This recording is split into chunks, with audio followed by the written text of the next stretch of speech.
The champagne glass shattered against the marble floor, crimson liquid spreading like blood across the white stone. Dante Choi stood frozen in the penthouse hallway, his hand still gripping the doorframe as muffled sounds of passion leaked through the cracked door of his private office. His heart hammered against his ribs, each beat a war drum announcing the death of everything he thought he knew. Through the narrow opening, he saw her. Isabella. His fiancée of 2 years, the woman who wore his grandmother's diamond on her finger, was straddling someone on his leather couch. Her white silk blouse hung open, her head thrown back in ecstasy as she moved with desperate urgency.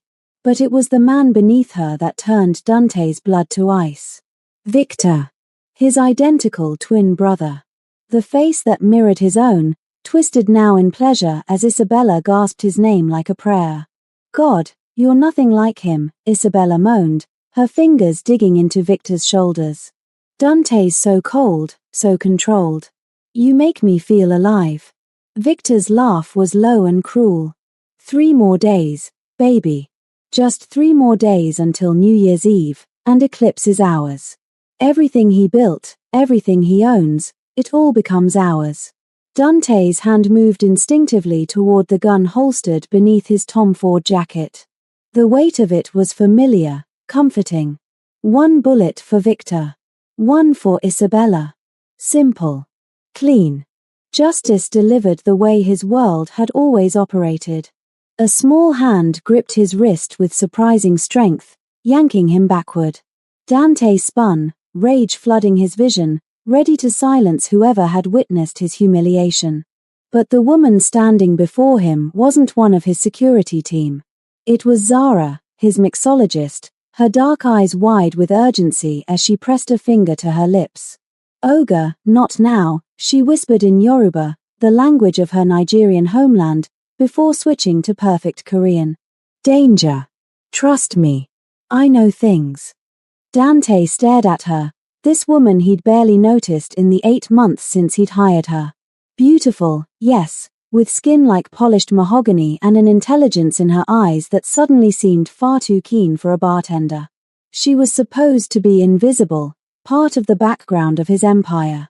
But right now, she was pulling him toward the service elevator with an authority that made him follow despite every instinct screaming at him to go back and put bullets in both their skulls. The elevator doors closed, sealing them in silence broken only by their ragged breathing.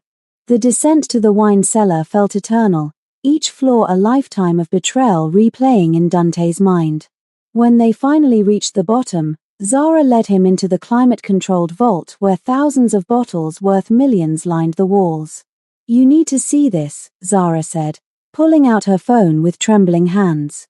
Before you do something that gets you locked up or killed. Who the hell are you? Dante's voice was granite, each word sharp enough to cut. Someone who understands betrayal. Zara's fingers moved across the screen. I came to Korea to escape pain, Mr. Choi. I found it waiting for me here too. But I also found evidence. The first video made Dante's stomach turn. Recorded 2 weeks ago, it showed Isabella and Victor in a parked car, their faces illuminated by the dashboard lights. Victor was holding a small vial filled with clear liquid. The fentanyl is untraceable, Victor said on the recording. We inject it into his Macallan 25.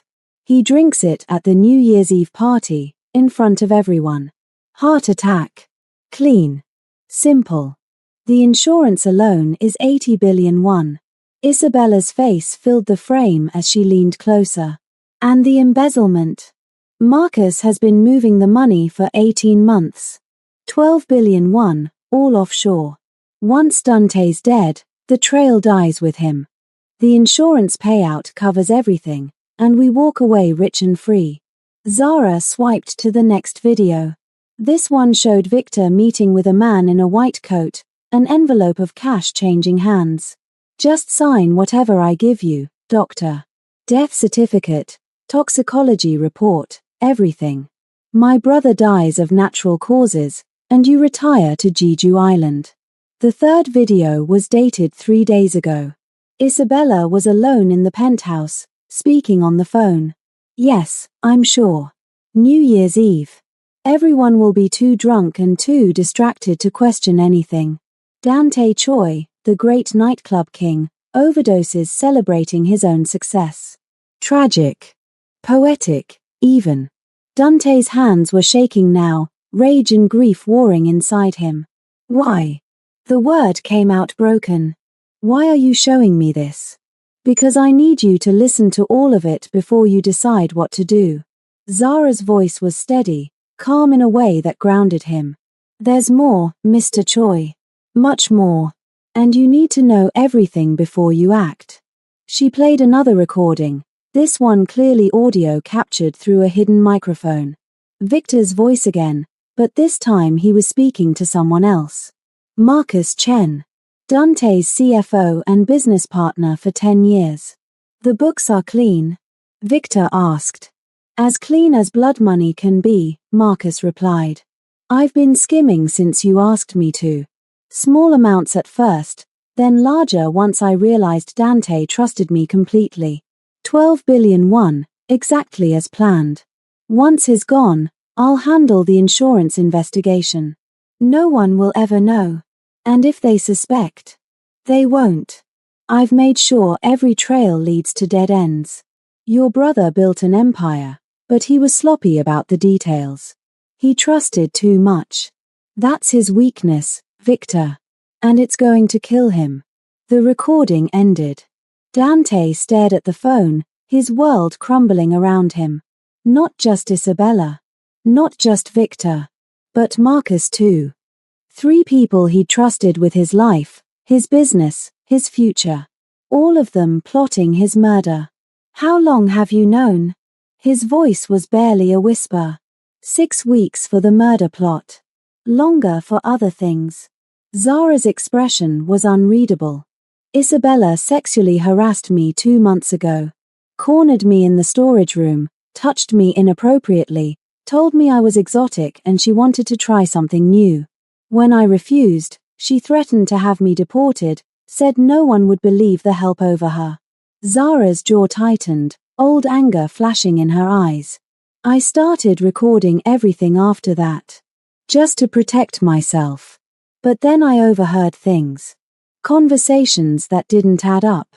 I have a background in chemistry, Mr. Choi. Pre-med at University of Lagos before my fiancée was murdered and my world fell apart. I came to Korea to escape, but I never stopped being observant. I never stopped recognizing when something was poison. Your fiancé was murdered. By corrupt politicians my family couldn't afford to fight. Men who thought they were untouchable because they had power and money and connections. Zara's voice cracked slightly. I watched them walk free while the man I loved was buried. I swore I'd never let that happen again. I'd never watch evil win because good people stayed silent. Dante studied her face, really seeing her for the first time. The strength in her posture. The intelligence burning behind her careful exterior. The courage it must have taken to spy on Isabella, to gather evidence, to risk everything to expose the truth. Why didn't you go to the police? Because I'm a Nigerian bartender on a work visa, and they're rich, connected, and Korean. Who do you think the police would believe? Zara's laugh was bitter. No, Mr. Choi. The only person who could stop them is you. But you have to be smart about it. You can't just kill them. Why not? The words came out harsh.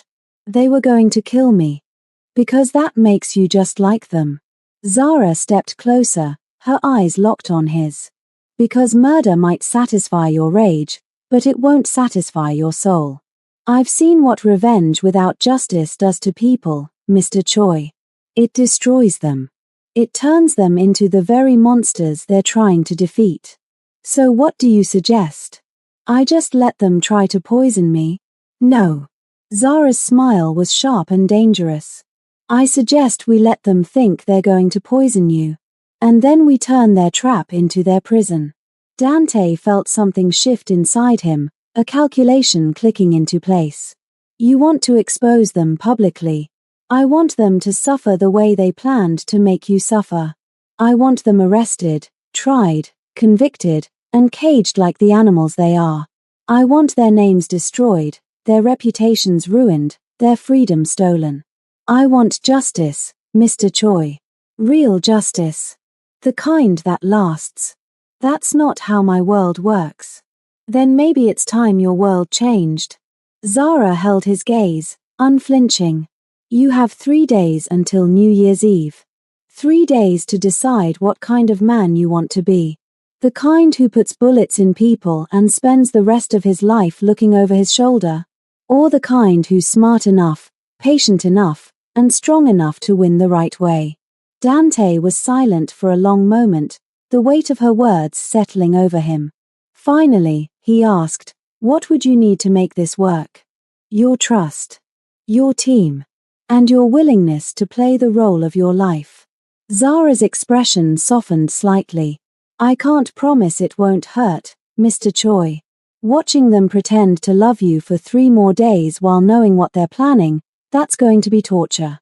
But if you can endure it, if you can be patient, I promise you they'll pay for everything. Dante. What? My name is Dante. If we're going to do this, if you're going to save my life, you should at least call me by my name. Zara nodded slowly. Dante, then. And you should know, I've already started protecting you. 2 weeks ago, I switched every bottle of Macallan in your collection. What they think they're poisoning is actually colored water and vinegar. You were never in as much danger as they believed. Dante stared at her, stunned. You've been protecting me this whole time? Someone had to. Zara's smile was sad. You're a good man trying to operate in a bad world, Dante. You deserve better than to die at the hands of people who claim to love you. For the first time since he'd seen Isabella with Victor, Dante felt something other than rage. It was a strange sensation, unfamiliar and uncomfortable. It took him a moment to recognize it as hope. Okay, he said finally. Tell me your plan. The secret apartment was on the opposite side of Seoul, a place Dante kept for emergencies that no one in his organization knew about except Kwon, his head of security. At 2 in the morning, the space became a war room. Kwon stood by the window, his muscular frame silhouetted against the city lights, a scar running down his left cheek from a knife fight years ago. Dr. Park sat nervously at the table, his hands clasped together as he processed what he'd just heard. And then there was Lila, Dante's younger sister, her tattooed arms crossed over her chest as she glared at the evidence displayed on multiple screens. I told you Isabella was a snake, Lila said, her voice sharp with vindication. 2 years ago, I told you something was wrong with her. But did you listen? No. Because she was beautiful and charming and said all the right things. Lila, not now, Dante said quietly. Yes, now. Lila turned to face him fully. Victor too. Our own brother, Dante. Our twin. The person who's supposed to share our blood, our loyalty, our soul. He's been planning to murder you for who knows how long, and you never suspected.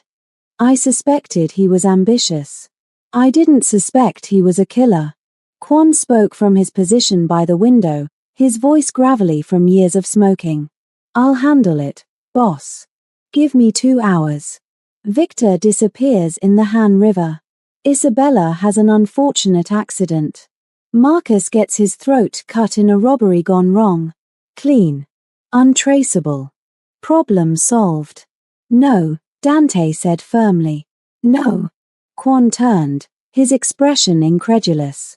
Boss, they tried to kill you. They're still planning to kill you in 3 days. We don't negotiate with people like that. We eliminate them. We're not eliminating anyone. We're exposing them. Lila's eyes widened.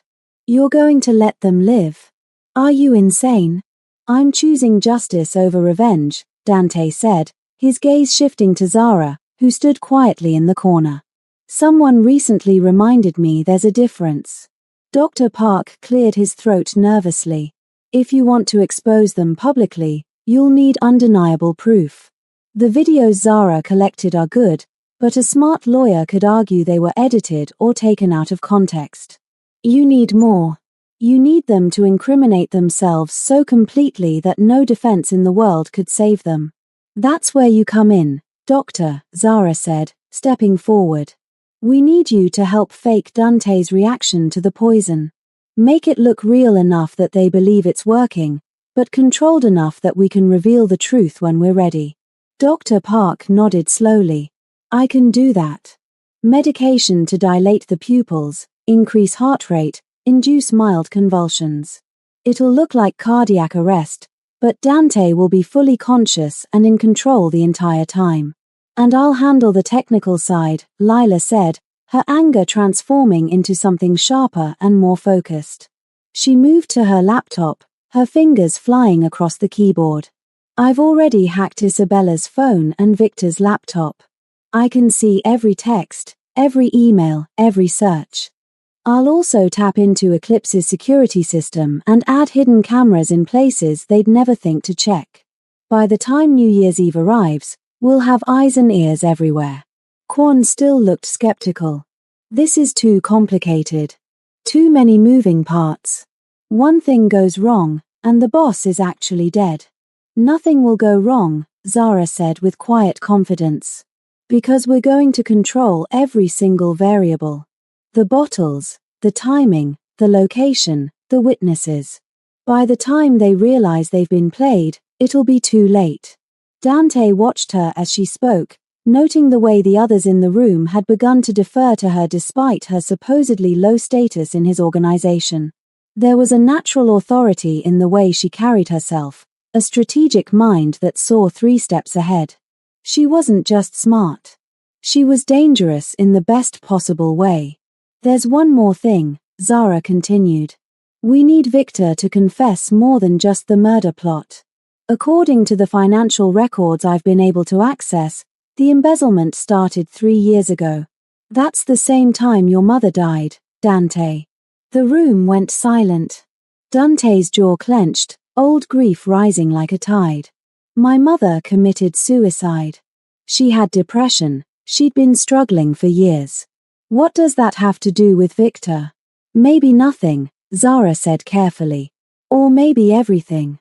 I found something in the pharmacy records. 3 days before your mother died, Victor picked up a prescription. It was supposed to be vitamins, but the bottle contained something else. Something that would look like a suicide if taken in the right doses. Dante's world tilted. You're saying Victor killed our mother? I'm saying it's a possibility we need to explore. If he did, if we can prove it, that's first-degree murder. That's life in prison with no possibility of parole. Lila's face had gone pale. Oh my God. I was at the funeral. I watched him cry. I believed him when he said he wished he'd seen the signs, wished he'd done more to help her. And all along, he was the one who killed her. We don't know for sure, Zara cautioned. But we can find out. Victor's cocky, especially when he thinks he's won. If I can get him talking, really talking, he might confess to more than just the current plot. Dante looked at her sharply. What do you mean, get him talking? I mean I need to get close to him. Make him trust me. Maybe even make him want me. Absolutely not, Dante said immediately, his voice harder than he intended. You're not putting yourself in that position. It's the best way to extract a full confession. He sees me as just the bartender, someone beneath his notice. If I approach him the right way, flirt a little, make him think I'm interested, his ego will do the rest. Men like Victor can't resist bragging when they think they're seducing someone. She's right, Lila said reluctantly. Victor's always been a peacock. If he thinks he's impressing a woman, especially one he considers a conquest, he'll spill everything. No, Dante repeated, but even he could hear the weakness in his protest. Zara met his eyes, and something passed between them, an understanding that went beyond words. I can handle Victor. I've dealt with men like him before. And I'll be wearing a wire the entire time. You'll hear everything. If it goes wrong, if he crosses a line, Kwon can be there in 30 seconds. But it won't go wrong, Dante. I won't let it. The way she said his name, with that quiet confidence and underlying steel, made something in his chest tighten. This woman, who owed him nothing, who could have simply quit and disappeared, was volunteering to put herself in danger for him. It was humbling and infuriating in equal measure. "Fine," he said finally. "But you wear more than a wire. Lila, can you create something better?" Lila's expression brightened with mischief. "Oh, I can do better than better. I'll design a dress with embedded microcameras and audio so advanced that will capture every word, every facial expression, every nervous tick. And it'll look so stunning that Victor won't be able to think straight." "When do we start?" Zara asked. "Tomorrow night," Dante decided. "That gives us 48 hours before New Year's Eve. Zara, you'll approach Victor at Eclipse during the evening rush. Somewhere public enough to be safe but private enough for him to let his guard down. The VIP lounge, probably. And what will you be doing while I'm flirting with your brother?" Zara's tone was light, but her eyes were serious. "Pretending to be the devoted fiancée. Isabella can't suspect anything. I'll play my role perfectly. The trusting fool who has no idea his world is about to explode." Kwon grunted his approval. "At least let me assign protection to Zara. If Victor tries anything." "He won't get the chance," Zara interrupted. "But I appreciate the concern." The meeting continued for another hour, each person assigned specific tasks. Lila would handle all technical aspects, hacking and surveillance. Kwon would coordinate security and ensure plainclothes officers were embedded in the New Year's Eve crowd. Dr. Park would prepare the medications and coordinate with the paramedic team, who would actually be more of Kwon's people in disguise. And Zara would be the honey trap, the bait that would lure Victor into exposing everything. As the others filed out, Dante caught Zara's arm. "Wait. I need to say something." She turned, eyebrows raised. "Yes. Thank you. For this. For everything. You could have walked away. Hell, you could have blackmailed me with the information you collected. Instead, you're risking yourself to save someone you barely know. Why?" Zara was quiet for a moment, her expression distant. "In Lagos, I watched my fiancé die because corrupt men decided his life was worth less than their pride. I watched them walk free because they had money and power and connections. I made a promise at his grave that I would never be silent again. Never let evil win because good people were too afraid to act." She looked at him directly, and Dante saw the depth of pain and determination in her eyes. "You're not a saint, Dante. I know what you are, what Eclipse really represents, the grey areas you operate in. But you're not them. You're not a murderer.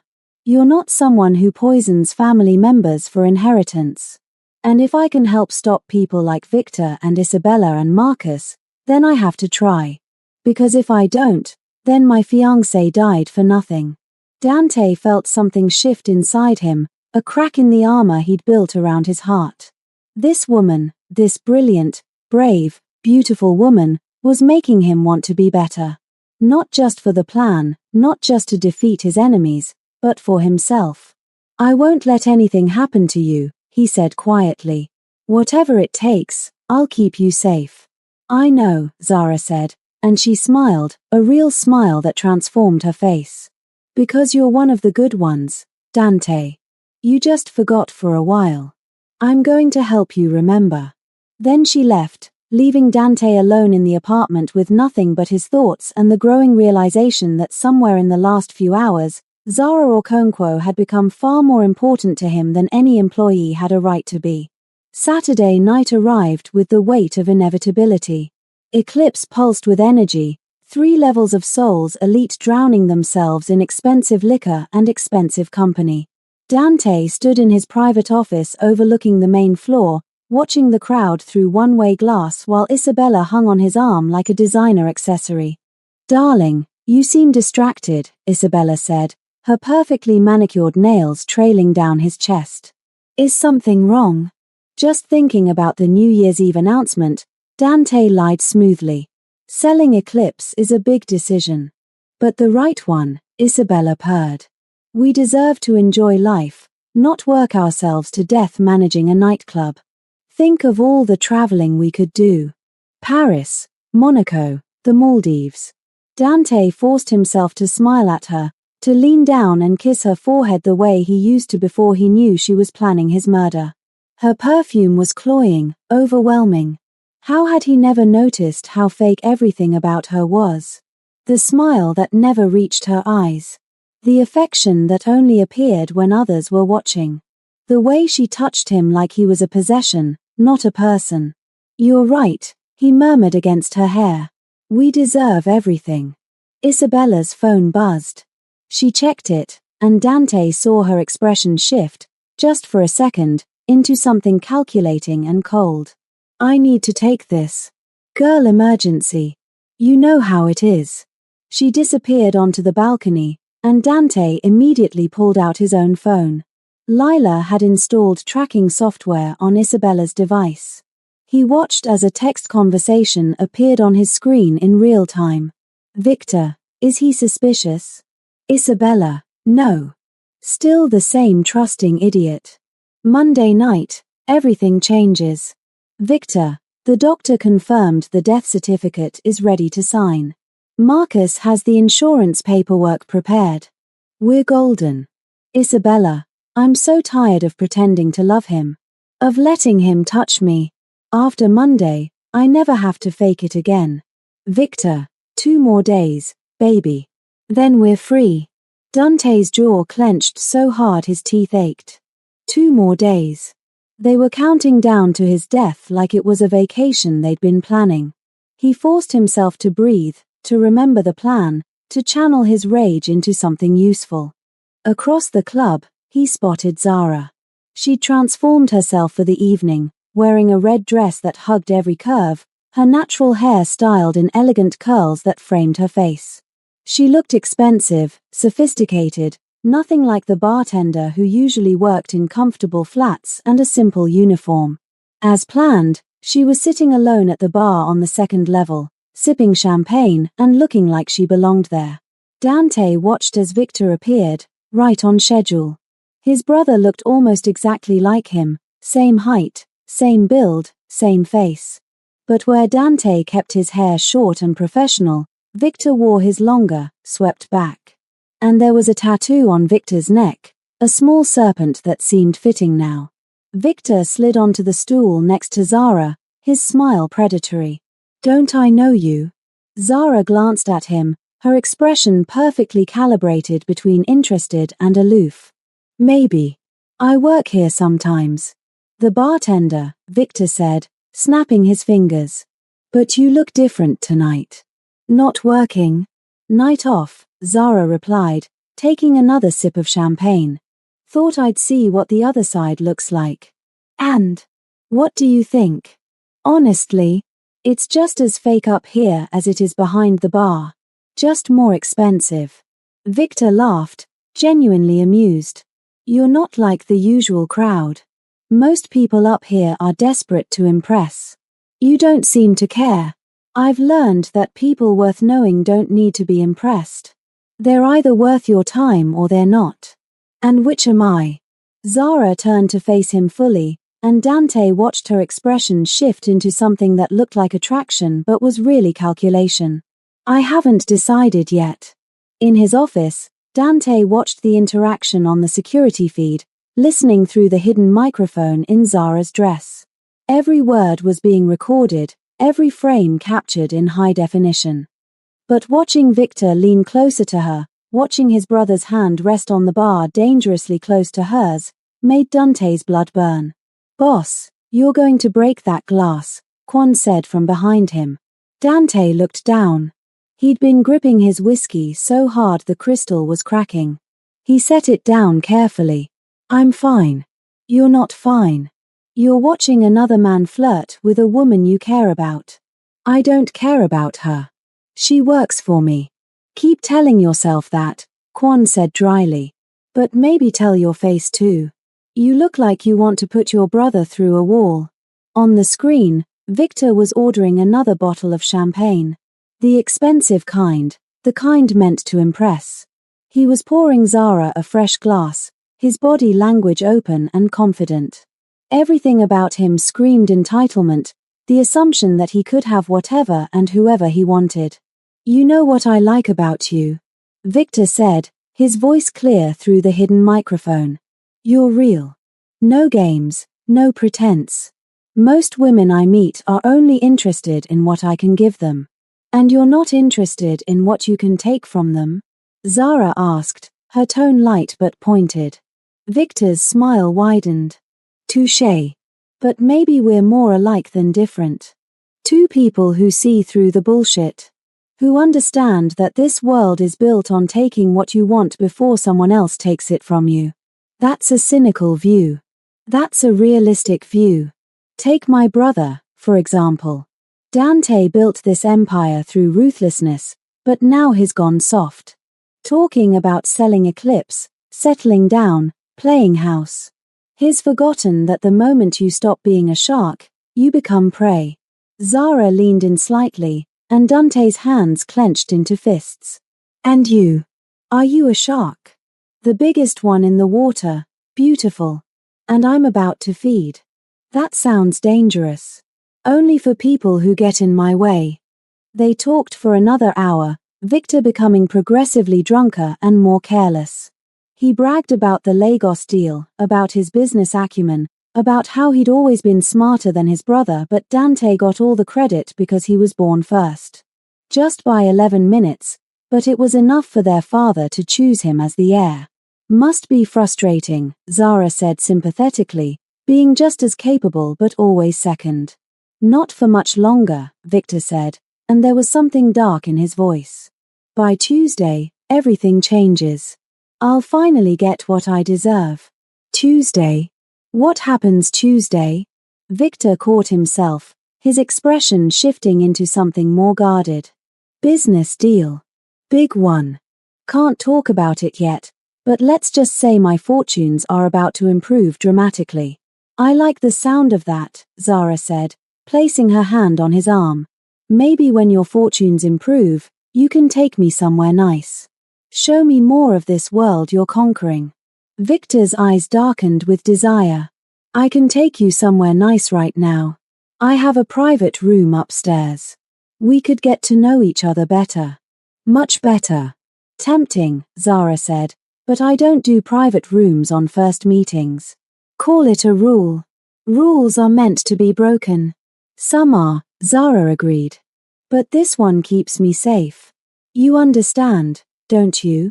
Victor looked disappointed but nodded. "Smart girl. I respect that. But give me your number. When everything settles after New Year's, I'm taking you to the best restaurant in Seoul. No, scratch that. Tokyo. We'll fly there for dinner." Zara recited a number, one that Lila had set up to forward to a burner phone. "I'll hold you to that. Trust me, beautiful. By Wednesday, I'm going to be a very different man. Richer. Freer. Untouchable." They parted ways shortly after, Victor heading toward the VIP section where Isabella was waiting, and Zara making her way toward the bathroom. Dante watched her disappear from the camera's view, then intercepted her before she could leave the hallway. "You okay?" he asked, searching her face for signs of distress. "I'm fine," Zara assured him. His cocky and drunk, perfect combination for our purposes. "But Dante, he's planning something for after your death. Talking about being untouchable by Wednesday. We need to figure out what else he has planned. Lila's already on it. She's going through his laptop right now." They stood in the hallway, close enough that Dante could smell Zara's perfume, something warm and spicy that suited her far better than Isabella's synthetic floral scent. He found himself noticing details he'd never paid attention to before. The curve of her collarbone. The intelligence in her eyes. The strength in the set of her jaw. "You were amazing out there," he said quietly. "The way you handled him, the way you made him trust you while extracting information. That takes skill. I told you I could handle it. Watching you with him, though, That was harder than I expected. Zara tilted her head, studying him. Why? Because he touched you. And I wanted to break his hand. The air between them shifted, charging with an electricity that had nothing to do with the plan or the revenge or the mission. It was purely them, two people drawn together by circumstance but staying together by choice. I felt your eyes on me the whole time, Zara admitted. It made me braver. Knowing you were watching, that you'd come if I needed you. Dante reached up, his fingers brushing a curl away from her face. I meant what I said. I won't let anything happen to you. I know. They were inches apart now, the world narrowing to just this moment, this hallway, this feeling that was growing between them faster than either expected. Dante leaned down, and Zara rose on her toes, their lips almost touching. There you are. Isabella's voice shattered the moment like a gunshot. They sprang apart as she rounded the corner, her expression sharp with suspicion. Dante, I've been looking everywhere for you. And you, what are you doing up here? Aren't you supposed to be working? I gave Zara the night off, Dante said smoothly. She's been putting in extra hours for the New Year's Eve party. How generous, Isabella said, her tone suggesting it was anything but. But perhaps she should leave now. This is a private event. Zara met Isabella's gaze without flinching. Of course, Mrs. Moon. I was just leaving. Enjoy your evening. She walked away with her head high, every inch of her radiating dignity. Dante watched her go, feeling something precious slipping through his fingers. You're too familiar with the staff, Isabella said coldly once Zara was gone. People might get the wrong idea. What wrong idea would that be? Isabella's laugh was brittle. That you're sleeping with the help. It would be embarrassing for both of us. Dante looked at his fiancée, really looked at her, and felt nothing but disgust. You're right. We wouldn't want to embarrass ourselves. Let's go back to the party. He offered his arm, and she took it, satisfied that she'd asserted her dominance. But as they walked back into the VIP section, Dante was already planning. Monday. New Year's Eve. 24 hours until everything changed. 24 hours until justice was served. New Year's Eve arrived with the weight of destiny. Eclipse had been transformed into a winter wonderland, ice sculptures catching the light from 1,000 candles, champagne fountains flowing like rivers of gold. 300 guests in designer gowns and custom tuxedos filled every level, the cream of Seoul society gathered to celebrate with the man they didn't know was supposed to die tonight. Dante stood on the main stage at 11:30, Isabella beside him in a white gown that cost more than most people earned in a year. She was playing her role perfectly, the devoted fiancé gazing at him with manufactured adoration. Across the room, Victor watched with barely concealed anticipation. Marcus Chen stood near the bar, nervously checking his watch every few minutes. Ladies and gentlemen, Dante began, his voice amplified through the sound system. Thank you for joining us tonight. This New Year's Eve is special for many reasons, but primarily because I have an announcement that will change everything. The crowd murmured with interest. Isabella squeezed his hand, her smile never wavering even though he could feel the tension in her grip. I'm selling Eclipse, Dante continued. A consortium from Tokyo has offered 100 billion won, and I've decided to accept. It's time for me to step back, to focus on family, to enjoy the fruits of my labor. Gasps rippled through the crowd. Victor and Marcus exchanged glances, their expressions carefully neutral. This wasn't part of their plan, this sudden announcement, but it didn't matter. In their minds, Dante would be dead within the hour, and they'd control everything anyway. But before we toast to new beginnings, Dante said, I want to celebrate with family. Victor, Marcus, please join us on stage. Victor's smile was practiced as he climbed the stairs, Marcus following reluctantly behind. The three men stood together, and a server appeared with a bottle of Macallan 25, the same brand Victor had chosen for the poisoning. 4 crystal glasses were poured, the amber liquid catching the light. To family, Dante said, raising his glass. To trust. To loyalty. To everything we've built together. They all drank. Dante made sure to drain his glass completely, watching Victor's eyes track the movement, watching the satisfaction bloom on his brother's face. Isabella touched his arm, her expression concerned in a way that would have fooled anyone who didn't know better. "Are you feeling all right, darling?" she asked, her voice carrying just enough worry to seem genuine. "You look pale." "I'm fine," Dante assured her, but even as he spoke, he felt the medication Dr. Park had given him begin to work. His heart rate increased, his pupils dilated, a fine sheen of sweat appeared on his forehead. All carefully controlled, all perfectly timed. 10 minutes later, as midnight approached and the countdown began, Dante stumbled. Isabella caught him, her fake concern now mixed with real anticipation. "Dante. Baby, what's wrong?" "I don't feel well," Dante gasped, clutching his chest. The medication was making his heart race genuinely now, the sensation uncomfortable but not dangerous. "Something's wrong. I can't breathe." The crowd's attention shifted from the countdown to the unfolding drama. Victor pushed forward, his expression the perfect mask of brotherly concern. "Dante. Someone call an ambulance." Dante fell to his knees, his vision blurring exactly as Dr. Park had promised it would.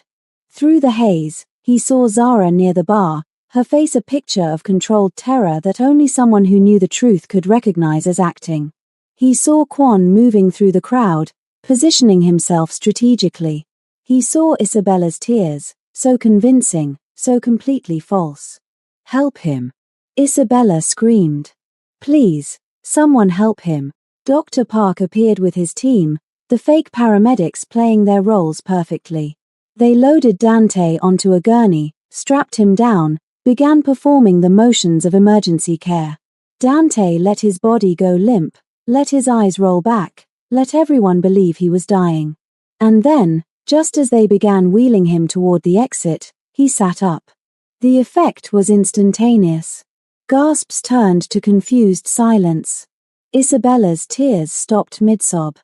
Victor's concerned expression froze into something almost comical. Dante pulled off the oxygen mask and smiled.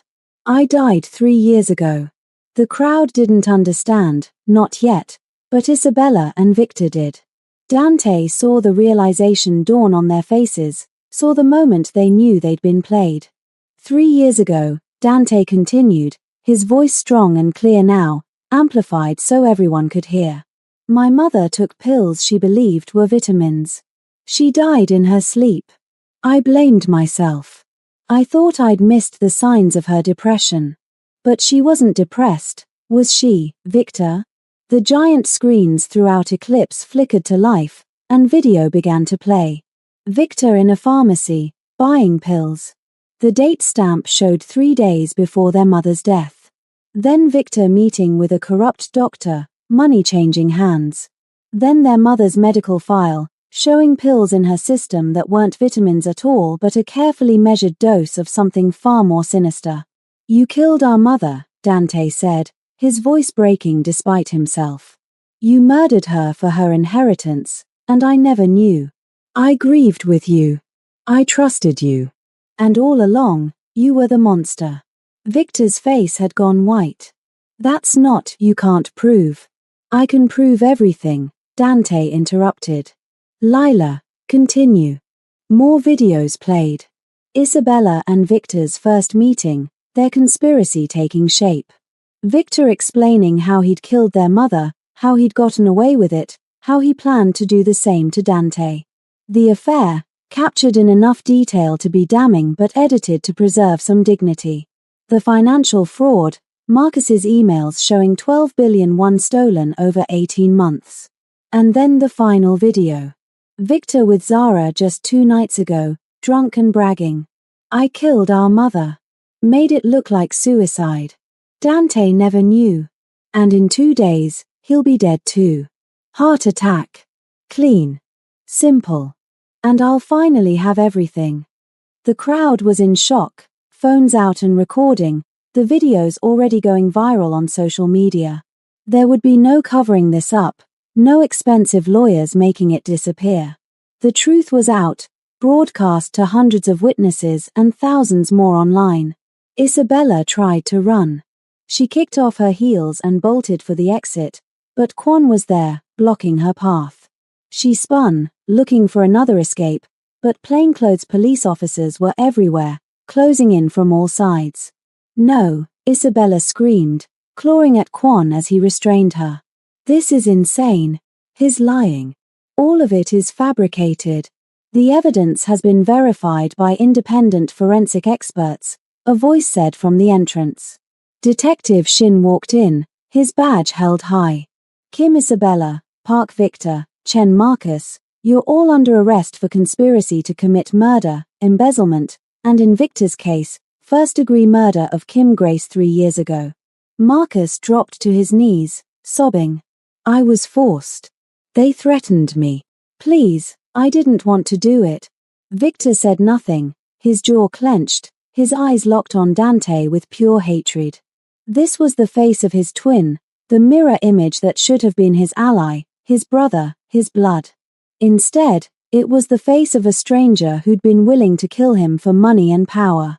"How?" Victor finally asked, his voice raw. "How did you know?" Dante stepped down from the gurney, walked across the stage until he was face to face with his brother. "You got sloppy. Arrogant. You thought I was too trusting to see the truth. But you forgot that empires aren't built by fools, Victor.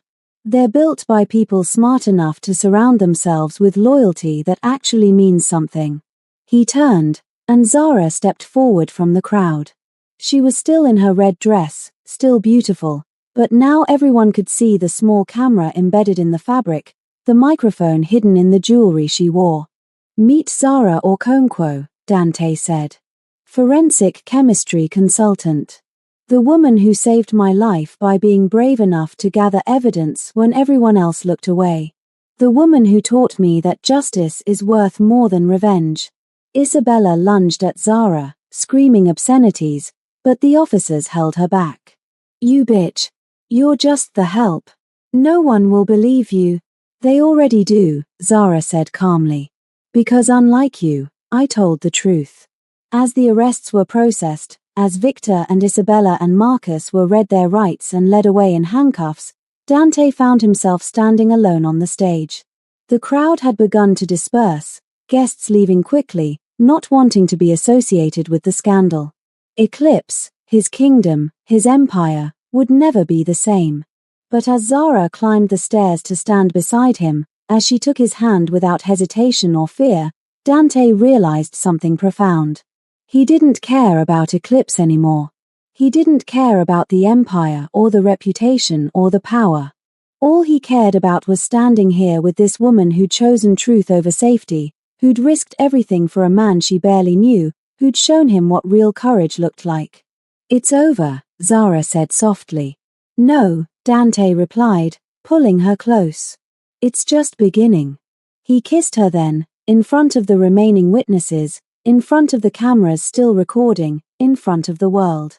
And for the first time in 3 years, since his mother's death, since the loneliness had started eating away at his soul, Dante felt something like hope. The trial lasted 3 months. Isabella was sentenced to 20 years for conspiracy and fraud.